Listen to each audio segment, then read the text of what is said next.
ఈరోజు మన సిరీస్లో డే 20. ఎప్పుడు ఇలానే మార్నింగ్ రెడీ అయ్యి క్లాస్కి స్టార్ట్ అయిపోయా. అండ్ క్లాస్ కంప్లీట్ చేసుకుని ఇంటికి వచ్చేసా. చిన్న పార్టీ ఉంది, సో ఫ్రెండ్స్తో కలిసి ఫామ్ హౌస్కి స్టార్ట్ అయిపోయాం. ఏ టైంలో స్టార్ట్ అవ్వకూడదో ఆ టైంలోనే స్టార్ట్ అయ్యాం. Full traffic. ఎలాగోలా ఆ ట్రాఫిక్ నుంచి బయటపడ్డాం. మేము స్టార్ట్ అయ్యేసరికి వెదర్ అంతా క్లౌడీగా ఉంది. ఈ వెదర్లో ఎంత డిస్టెన్స్ అయినా ట్రావెల్ చేయాలనిపిస్తుంది కదా. ఇంకా మన చిరుతపులి ఎక్కడున్నా వర్క్ మాత్రం స్కిప్ చేయడు.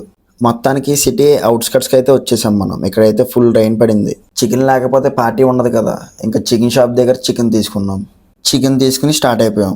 ఈ రూట్ అంతా ఏదో ఫారెస్ట్ లోపలికి వెళ్తున్నట్టే అనిపించింది. ఫామ్ హౌస్ మాత్రం చాలా లోపలికి ఉంది. ఫైనల్గా లొకేషన్కి రీచ్ అయిపోయాం. చిరుతపులికి ఏం చేస్తున్నాడో చిరుతపులికి అర్థం కావట్లేదు ఆనందంతో.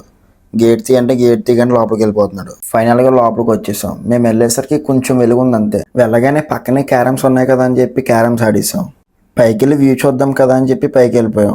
అప్పటికి నైట్ అయిపోయింది. నైట్లో కూడా వ్యూ చాలా బాగుంది. కుకింగ్ ఇంకా అవ్వలేదు కదా అని చెప్పి పక్కనే ఉన్న బాక్స్ క్రికెట్ ఆడుకున్నాం. ఈ లోపు ఫుడ్ కూడా అయిపోయింది. ఆ పూల్ దగ్గర కూర్చుని ఆ వెదర్లో ఫుడ్ తింటుంటే బెస్ట్ ఎక్స్పీరియన్స్ అనిపించింది. చిరుతపులికి మాత్రం ఒక డెస్టినేషనే కనిపించింది, అదే పూల్. మన చిరుతపులికి వాటర్లో దిగిన తర్వాత బయటికి రావాలనే ఆప్షనే లేదు. ఇంకెలా కాదని చెప్పి పూల్లోనే కూర్చోపెట్టేసాం. ఇంకా అక్కడ నుంచి రిటర్న్ స్టార్ట్ అయిపోయాం.